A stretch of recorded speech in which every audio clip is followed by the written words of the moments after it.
புகழ்பெற்ற திரை கதாநாயகர்கள் உண்டு. ஆனால் தமிழ்நாட்டில் திரை கவர்ச்சி என்பது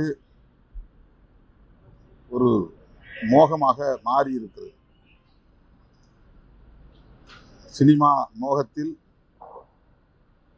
தமிழ்நாட்டு மக்கள் தொடர்ந்து பாதிக்கப்பட்டு வருகிறார்கள் என்பதை நாம் பார்க்க முடிகிறது. இது ஒரு அரசியல் தலைவரை காண்பதற்காக கூடிய கூட்டம் என்பதை விட ஒரு திரை கதாநாயகரை காண்பதற்காக கூடிய பெரும் திரள். அரசியலில் சினிமா என்பது பிற மாநிலங்களிலும் உண்டு. ஆனால் தமிழ்நாட்டில் இத்தகைய பாதிப்புகளை சந்திக்கும் அளவுக்கு இருப்பது வேதனை அளிக்கிறது. அவர் கிட்டத்தட்ட 7 மணி நேரம் தாமதமாக இருக்குது. அவர் சேர வேண்டிய இடத்துக்கு இந்த அளவுக்கு தாமதமாக நாம் இடம் கொடுத்திருக்க கூடாது. அதற்கு அவர் தான் பொறுப்பேற்கணும். அவர் என்னதான் இருந்தாலும் காலையில் நாமக்கல்ல சேர வேண்டிய இடத்துக்கு உரிய நேரத்துக்கு போல அவர் சென்னையிலிருந்து புறப்பட்ட நேரமே ரொம்ப தாமதமாக புறப்பட்டிருக்காரு. முதல் நாள் இரவே தங்கியிருந்து அடுத்த நாள் நாமக்கல்ல அவர் ஒரு 8:30 மணி இல்லைன்னா 9:30 மணிக்கு போகலாம். குறைஞ்சது 1 மணி நேரம் தாமதமாகலாம். அந்த பயணத்தின் போது திரள் தடுக்கிறாங்க, முன்னால் கூட்டம் நிறைய கூடிடுச்சு, அதனால் நேரம் ஆச்சு அப்படின்னு சொன்னால் அது 1 மணி நேரம் 1.5 மணி நேரம் தான் அப்படி ஆனால் ஆகும். 7 மணி நேரம் தாமதமாகிறது அப்படின்னு சொன்னால் அவங்களே திட்டமிட்டு தாமதித்து போனார்களா அப்படிங்கிற ஒரு கேள்வி எழுகிறது. இன்னும் கூட்டம் கூடட்டும் அப்படிங்கிற ஒரு இடத்துல ஒரு திரள் எவ்வளோ நேரம் தேங்கி நிற்கலாம் அப்படிங்கிறது ஒரு கணக்கு இருக்கு.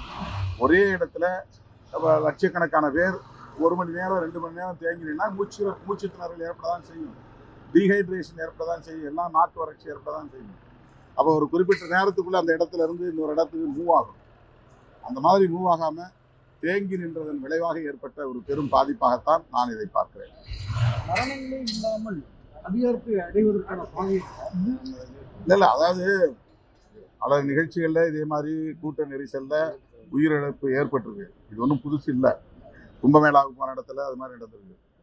அதே மாதிரி ஒரு கிரிக்கெட் ஸ்டேடியத்தில் பெங்களூர் நினைக்கிறேன், அங்கே அது மாதிரி நடந்திருக்கு. பல இடங்கள்ல அது மாதிரி நடந்திருக்கு.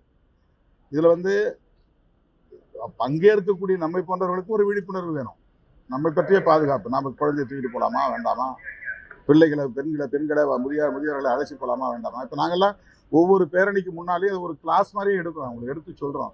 வண்டியில் வரும்போதே குடிநீர் கொண்டு வாங்க, வண்டியில் வரும்போதே சாப்பாடு கொண்டு வாங்க, வண்டியில் வரும்போதே உங்களுக்கான பிஸ்கட்ஸ் எல்லாம் கொண்டு வந்துடுங்க, எங்கேயும் கடையில் போய் நின்று சாப்பிடக்கூடாது, அது மாதிரி குழந்தைகளை அழைச்சிட்டு வராதிங்க, முதியவர்களை அழைச்சிட்டு வராதிங்க, மாற்றுத்திறனாளிகள் பங்கேற்கக்கூடாது. இதெல்லாம் ஒவ்வொரு முறையும் நாங்கள் சொல்கிறோம்.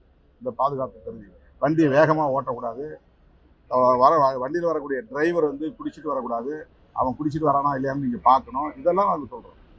அதனால் ஒரு பெருந்திரளில் பங்கேற்கக்கூடிய பொதுமக்களை பாதுகாக்க வேண்டிய பொறுப்பு காவல்துறைக்கும் அரசுக்கும் தான் இருக்கிறது என்று நாம் கருதக்கூடாது. நமக்கும் அதில் பொறுப்பு இருக்கிறது என்பதை நான் சுட்டிக்காட்ட விரும்புகிறேன். கள்ளக்குறிச்சியில் இறந்தப்ப 50 பேர் இறந்தாங்க, முதல்வர் செய்யல.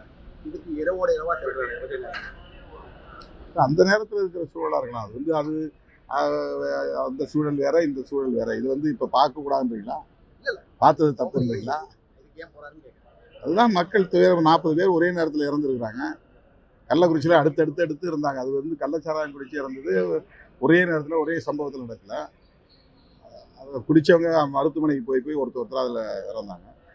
அது நம்ம ஒப்பீடு செய்ய முடியாது.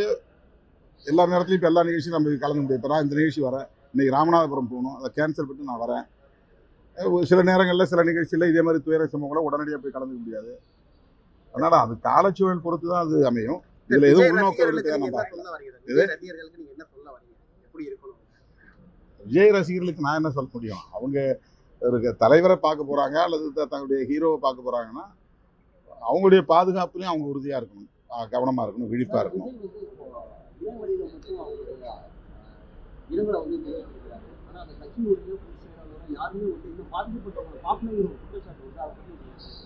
இனிமே போய் பார்ப்பாங்க. செய்திகளை உடனுக்குடன் தெரிந்து கொள்ள கீழ்கண்ட கேபிள் மற்றும் டிடிஹெச் நெட்வொர்க்குகளில் எம்நாடு செய்தி தொலைக்காட்சியை காணுங்கள்.